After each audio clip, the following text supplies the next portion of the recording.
মধ্যেই মিলমিশ নেই। সেটা হতেই পারে, এক একজন লেখক তো আরেকজনকে চেনেন না, আর এক একজন এক এক সময় লিখছেন। অর্থাৎ বোঝাই যাচ্ছে যে যে যার মতো লিখেছেন, যে যার মতো লিখেছেন। কিন্তু তা তো হয় না। তাই যদি হতো তাহলে সায়েন্সের ফর্মুলাগুলো যে যার মতো লিখতো। হ্যাঁ, তো তেমনি নির্মিতি, গ্রামার এগুলো যে যার মতো লিখতে পারে না। ওকে, তো যাই হোক, এগুলো কিছু বইতে ভুল থাকবে, কিছু বইতে ঠিক থাকবে। সবসময় ভালো কোয়ালিটির বইয়ের এই জন্যই কদর দেওয়া হয়, ভালো পাবলিশারের এই জন্য কদর দেওয়া হয় যে তারা যাদেরকে দিয়ে লেখান তারা সেই কোয়ালিটির মানুষ, যারা কিনা অনেক গবেষণা করেই একটা বই লেখেন, বই লেখার জন্য বই লেখেন না। তাহলে এই সমস্যা ব্যাকরণ এবং নির্মিতির যে বই সেগুলোতেই রয়েছে। তাহলে আমাদের জানবে সরকারি চাকরি পরীক্ষায় সারাংশ, সারমর্ম বা সারসংক্ষেপ যাই আসুক না কেন, সেখানে আমাদের একটা হেডলাইন দিতে হবে, শিরোনাম দিতে হবে। তোমরা যদি ইউপিএসসি পরীক্ষার কোশ্চেন খেয়াল করো, সেখানে একবার বলা ছিল শিরোনাম নিষ্প্রয়োজন, শিরোনাম নিষ্প্রয়োজন, কিন্তু সেবারে উল্লেখ করে দেওয়া হয়েছিল শিরোনাম নিষ্প্রয়োজন। কিন্তু উল্লেখ যদি করে না দেওয়া থাকে তাহলে তার হেডলাইন দিতে হবে। সেবারে প্রশ্নকর্তারা চাইছিলেন যে ছাত্রছাত্রীরা হেডলাইনের দিকে মনোনিবেশ না করে মূল ভাবনাটার দিকে তারা মনোনিবেশ করুন। সেই হিসেবে তারা প্রশ্নকর্তারা পরীক্ষায় কোশ্চেনে যে নির্দেশ থাকে সেখানেই বলে দিয়েছিলেন শিরোনাম নিষ্প্রয়োজন। কিন্তু আমাদের স্টেট গভর্নমেন্টের পরীক্ষা বা ইউপিএসসিতে যাই বলো না কেন, এটা সবসময় থাকে না। সারমর্ম লিখুন, সারাংশ লিখুন, সারসংক্ষেপ লিখুন, তোমাকে একটা হেডলাইন দিয়েই লিখতে হবে। এবার তুমি বলবে স্যার ওখানে তো কিছু বলা নেই, তাহলে আমি তো নাও লিখতে পারি।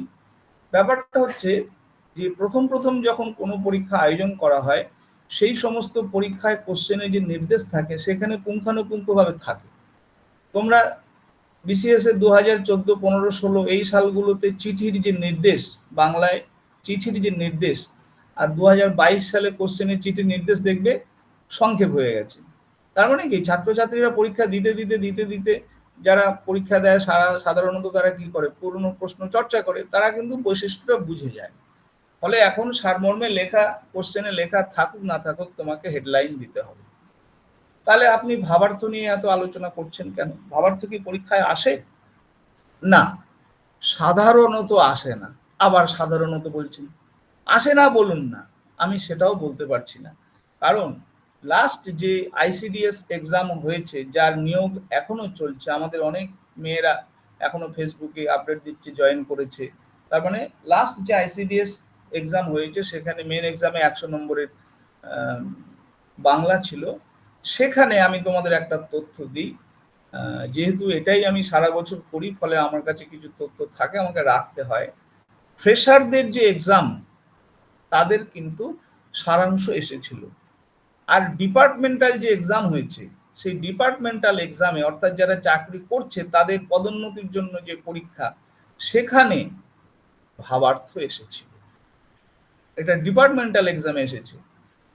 কিন্তু ফ্রেশারদের জন্য যে পরীক্ষা, সেখানে সারমর্ম এসেছিল। একটি মেয়ে ছিল আমার ছাত্রী, আমার রেগুলার ব্যাচের ছাত্রী ছিল। সে বলছে স্যার ভাগ্যিস আপনি এইটা ক্লাসে আলোচনা করেছিলেন স্যার, আমার এটা তো দারুণ হয়েছে, আমার দেখে তো দারুণ, আমি তো দুটো পরীক্ষাই দিয়েছি। ও একটু কম বেতনের চাকরি করছিল, বলে আমি তো স্যার দুটোই দিয়েছি। তো দুটো দেওয়ার জন্য কি হয়েছে, আমি দুটো কোশ্চেন দুরকম পেয়েছি স্যার, সারমর্ম ওখানে, এখানে এখানে ভাবার্থ। বললো এই ব্যাপারটা অনেকে আলোচনা করছিল কিন্তু তফাৎ করতে পারেনি। হুম, যাই হোক, তাহলে হেডলাইন দিতে হবে। আমরা বাম দিকেরটা নিয়ে আলোচনা করছি। হেডলাইন দেব, সাহিত্যরস প্রকাশ আবশ্যিক নয়। এর মানে কি? সাহিত্যরস প্রকাশ আবশ্যিক নয় অর্থাৎ গুরু গম্ভীর ব্যাপারটা হবে না। আর ওই প্যারাগ্রাফে যে সাহিত্যের উন্নত বিভিন্ন দিকগুলো দেখানো হয়েছিল, যেমন তার অলংকার, যেমন তার ছন্দ, এসবগুলো এখানে দেখানোর কোনো দরকার নেই। তুমি যা ফিল করবে সেটাই পরোক্ষভাবে লিখে দিতে হবে। কিন্তু ভাবার্থ একটু অন্যরকম জিনিস, সেখানে হেডলাইন লাগে না, সাহিত্য গুণসম্পন্ন লেখাটাই আসল। আর একটা তফাৎ আছে, সারমর্ম সবসময়ই ছোট হয়, অর্ধেক হতে পারে, মূলের অর্ধেক হতে পারে, মূলের 1/3 হতে পারে। ভাবার্থ অনেক সময় দেখা গেছে কবিতার ক্ষেত্রে, বিশেষ করে এমন ছোট ছোট কিছু কবিতা আছে যেগুলোর মধ্যে প্রচুর ভাব একেবারে ঠাসা থাকবে। তো কবিতায় শব্দের সংখ্যা হয়তো কম, কিন্তু সেইটা যখন তার ভাবার্থ লেখা হচ্ছে, হয়তো দেখা গেল মূল কবিতায় যতটা শব্দ ছিল তার থেকে একটু বেশি হয়ে গেছে ভাবার্থ। এটা ভাবার্থ হতে পারে, কিন্তু সারমর্মে কখনো হবে না। অর্থাৎ সারমর্ম সবসময়ই ছোট, এবং চাকরির পরীক্ষায় সেটা 1/3 শব্দে লিখতে হবে।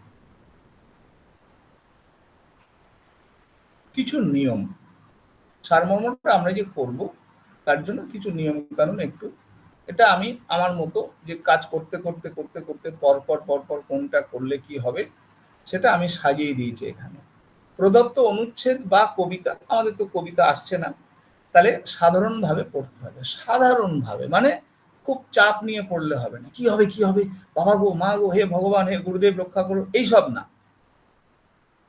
এমনি পড়ো, যেমন খবরের কাগজ পড়ছো তেমন পড়ো। এটা পরীক্ষা দিচ্ছ এই ভাবনা থেকে বেরিয়ে এসে এমনি পড়ো, তাহলে কি হবে, তুমি ভেতরে ঢুকতে পারবে। প্রথমেই যদি টেনশন নিয়ে নাও, তাহলে অনেক শব্দ তোমার চোখ থেকে স্লিপ খেয়ে বেরিয়ে যাবে। কারণ আমি একবার পড়বো না, আমাকে কয়েকবার পড়তে হবে। তাহলে প্রথমে তুমি এমনিই পড়ো, তারপরে বিষয়টা বুঝে নাও কি বিষয়ে লেখা হয়েছে। সাহিত্য, সমাজ, ধর্ম, রাজনীতি, প্রেম, বৈষম্য, কি বিষয়ে লেখা, কিছু একটা তো একটা কেন্দ্রবিন্দু তো আছে। সেই বিষয়টা তুমি যেটা বুঝে নিয়েছো সেইটা 1 বা 2 শব্দে কোথাও লিখে রাখ, 1 বা 2 শব্দে কোথাও লিখে রাখ। ওইটা পরে হেডলাইন করতে তোমার খুব সুবিধা দেবে। হেডলাইন প্রথমেই লিখবে না, প্রথমে হেডলাইন লিখলে সময় নষ্ট হবে। এরপরে শব্দ সংখ্যা সঠিকভাবে গুনতে হবে। শব্দ সংখ্যা সঠিকভাবে গুনতে হবে। এই গোনাটা অনেকে করে গুনে নেয়, পাইকারি দরে গুনে নেয়। পাইকারি দর কি বলছে? হ্যাঁ, কারণ কিভাবে গোনে তারা, অত্যন্ত বুদ্ধিমান, এবং সেই হিসেবে সময় বাঁচানোর জন্য অন্যান্য সময় সময় নষ্ট করছে, হঠাৎ এইখানে এসে সারমর্ম তৈরি করার সময় সে প্রচন্ড বুদ্ধিমান হয়ে যায়, সময় বাঁচানোর চেষ্টা করে। আসলে আহ, যেটা যেভাবে চলে আসছে গতানুগতিক পদ্ধতি তারা অবলম্বন করে। কিন্তু কি করো তোমরা সেটা বলে নিই আগে। কটা লাইন আছে গুনে নাও, আর 10টা লাইন আছে। এবারে যে কোনো একটা লাইন তোমরা গুনতে শুরু করো। 3 নম্বর লাইনটা গুনলাম, আর 10টা শব্দ আছে, তার 10টা লাইন 10টা শব্দ, 100টা।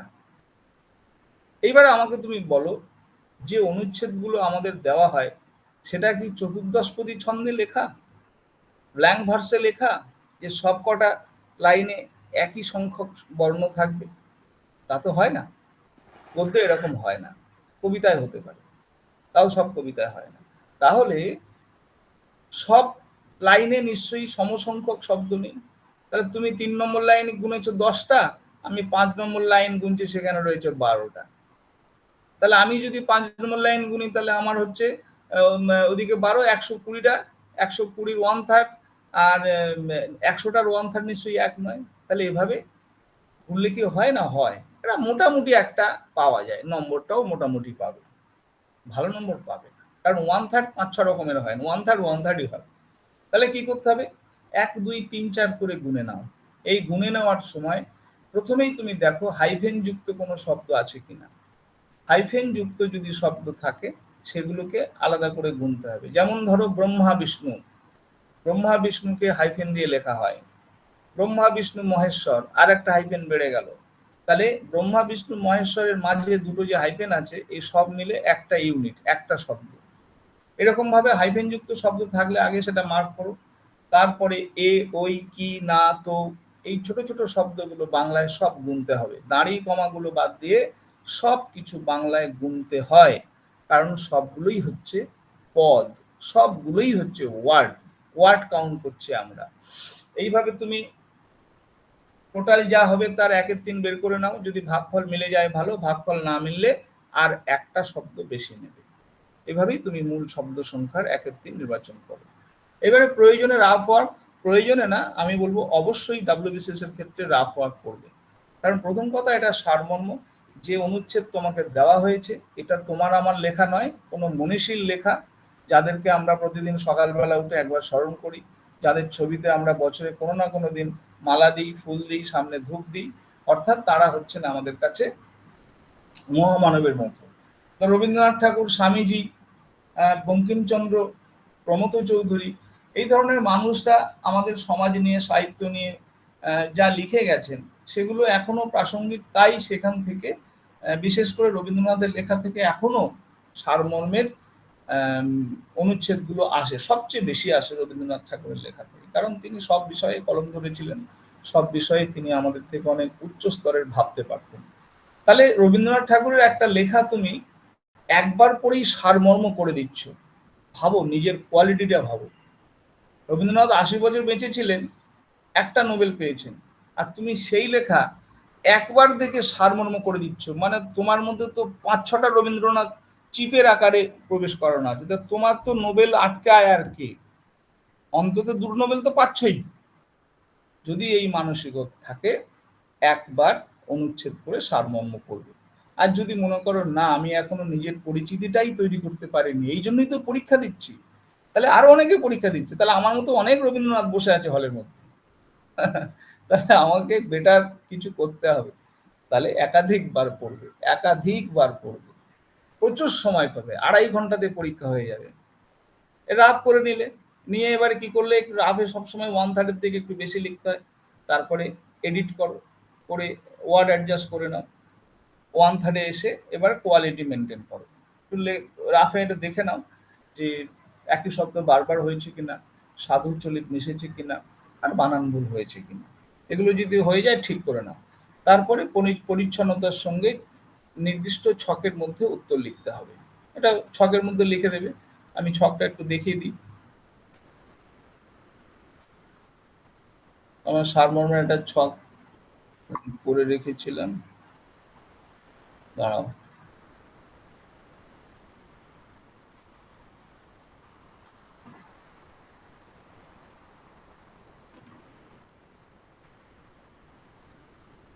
এই যে এরকম একটা দেখতে পাচ্ছ, এটা দেখা যাচ্ছে তো? এই যে উপরের চ্যানেলটা, এইটা হচ্ছে তোমার শিরোনাম লেখার জন্য, এখানে শিরোনাম লেখার দরকার নেই, যা লিখবে ওটাই শির, ওটাই মাথা, তাহলে মাথা আমাদের শরীরের মাঝখানে থেকে মাঝখানে লিখে দেবে। আর খেয়াল করে দেখো প্রত্যেকটা লাইনে ৬টা করে খোপ রয়েছে, কিন্তু তোমার জন্য দেওয়া হয়েছে ৫টা করে খোপ। লাস্টে কি রয়েছে, ৫, ১৫, ২৫, ৩৫, ৪৫, অর্থাৎ ৫-এর পরে ১০ কিন্তু লেখা নেই। এবারে কি হয়, ছেলেমেয়েরা এখানে ফার্স্ট লাইনটা ভুল করে না, সেকেন্ড লাইনে এসে এইখানে ভুল করে ঢুকে পড়ে, তার মানে কি প্রথম লাইনে ৫টা লিখলো, দ্বিতীয় লাইনে ৬টা লিখে ফেললো। এই যে ফাঁদে তুমি পা দিলে, এই যে ফাঁদে পা দিলে, এই তোমার ঘরের মধ্যে সুড়ঙ্গ কাটা, তুমি সুড়ঙ্গে প্রবেশ করলে এবং ধরা পড়ে গেলে। হ্যাঁ, তাহলে এটা খুব বিবেচনার সঙ্গে সাবধানতার সঙ্গে এটা করতে হবে। যদিও উপরে লেখা থাকবে এর নিচে কিছু লিখবেন না, এরকম নির্দেশ থাকবে। ভাবো আমাদের কত ভুল করি বলে এইগুলো লিখতে হয়। হ্যাঁ, তো যাই হোক ৫টা করে খুব তোমার প্রত্যেকটা ঘরে একটা করেই লেটার থাকবে, একটা করেই লেটার নয় শব্দ থাকবে আর কি। হ্যাঁ, এখানে একটা করে শব্দ, ২টো করে শব্দ কোনো ঘরে বসানো যাবে না। দাঁড়ি কমা যে ঘরে প্রয়োজন সেই ঘরের শব্দের পাশেই দেবে, শব্দ সবসময় ওই ছকের মাঝখানে ভেসে থাকবে, কখনোই যেন লাইন টাচ না করে বা অন্য ঘরে যেন চলে না আসে। এবং বক্সের মধ্যে হাইফেন দিয়ে ভেঙে লেখা যাবে না, হাইফেন দিয়ে লেখা যাবে কিন্তু ভেঙে নিচে লেখা যাবে না, এগুলো একটু মাথায় রেখো। স্যার এটা ঠিক দাঁড়াও বুঝলাম দাঁড়াও না, বলে মানে নি, সব বলে নি তারপরে। এবারে পরিচ্ছন্নতার সঙ্গে ছকের মধ্যে উত্তর লিখতে হবে, উত্তরটা যখন লিখবে মনে রাখতে হবে চলিত রীতিতে লিখতে হবে, সহজ সরল চলিত, এই যে নিচে লেখা আছে চলিত রীতিতে লিখতে হবে। প্যারাগ্রাফটা কি হবে, তোমাকে যেটা দেওয়া হয়েছে সেটা সাধু রীতিতে থাকতে পারে, কিন্তু তোমার উত্তর সবসময় চলিত রীতিতে হবে। ছকের নির্দিষ্ট জায়গায় শিরোনাম দিতে হবে, অর্থাৎ এই যে ছকটা তোমাকে দেখাচ্ছি, এই উপরে এইখানে মাঝখানটা শিরোনাম দেবে, লাইন ফাইন যেন টাচ না করে, ১ বা ২ শব্দে শিরোনাম দেবে। তোমরা তো ১ বা ২ শব্দে শিরোনাম লেখা শিখে গেছো, সম্পাদকীয়তে লিখছো। সারমর্মের হেডলাইন কখনোই বড় করবে না, কারণ সারমর্ম জিনিসটা ছোট। আর হেডলাইনে ২ বার ৩ বার গোলাবে না, অন্য কালিতে লিখবে না, আন্ডারলাইন করবে না। শেষ বাক্যে মনে করে দাঁড়িয়ে দেবে, শেষ বাক্যে মনে করে দাঁড়িয়ে দেবে, শেষ বাক্যে মনে করে দাঁড়ি বা পূর্ণচ্ছেদ বসাবে।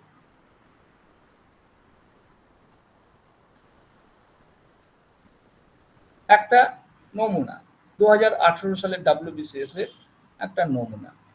আমি মোটামুটি একটা স্টাডি করে দেখেছি 2015 এবং 16 সাল বাদ দিয়ে বাকি বছরগুলোতে 105, 106, 107, 108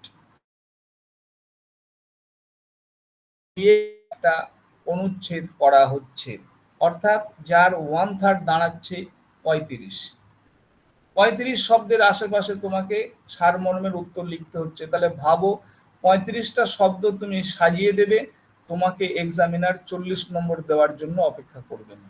তাহলে 35টা শব্দে যদি 40 নম্বর থাকে, একটু সহজ গাণিতিক হিসাবে বুঝে নাও, তাহলে একটা শব্দের জন্য কত নম্বর আসছে। একটা শব্দের ভ্যালু হচ্ছে 1+। এই সহজ অঙ্ক যদি না বুঝতে পারো, তাহলে বাংলা পরীক্ষা দিয়ে লাভ নেই। একটা শব্দের ভ্যালু যেখানে 1+, আর যে পরীক্ষায় একটা নম্বর আমার চাকরি পাওয়া না পাওয়ার মাঝখানে ব্যবধান হয়ে দাঁড়ায়, সেখানে আমাকে প্রতিটা নম্বরের জন্য যত্ন করতে হবে, শিখতে হবে। হ্যাঁ, আমি মাধ্যমিকে 100-র মধ্যে 105 পেয়েছিলাম, উচ্চ মাধ্যমিকে 100-র মধ্যে 106 পেয়েছিলাম, ওসব ভুলে যাও।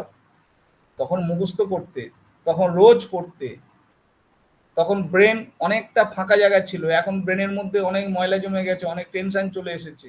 সেই নিয়ে এখন আর বললে হবে না। ছোটবেলায় 10 টাকায় কটা ফুচকা হতো, সেইটা নিয়ে এখন বললে হবে না। এখন তোমার কি কোয়ালিটি আছে সেটা তোমাকে জানতে হবে। তাহলে 35 শব্দের আশেপাশে আমি দেখছি লাস্ট কয়েক বছরে সারমর্মের উত্তর হচ্ছে। তার মানে এই নয় যে প্রতি বছর 35 আসতে হবে। যাই হোক, এটা হচ্ছে তোমার কোশ্চেন, আর এটা আমি একটা আমার মতো করে উত্তর সাজিয়ে দিয়েছিলাম। এটা সম্ভাব্য উত্তর, এটা ফাইনাল উত্তর নয়। উত্তর তোমরা লিখবে। তোমাদের জন্য আমি একটা হোমওয়ার্ক দিয়ে দিলাম। এটা একটু স্ক্রিনশট নিয়ে নাও, এটাকে স্ক্রিনশট নিয়ে নাও, নিলে থেকে যাবে। এইটা তোমরা কালকে রেডি করে রাখবে। আর যাদের লেটারের ক্লাস বাকি আছে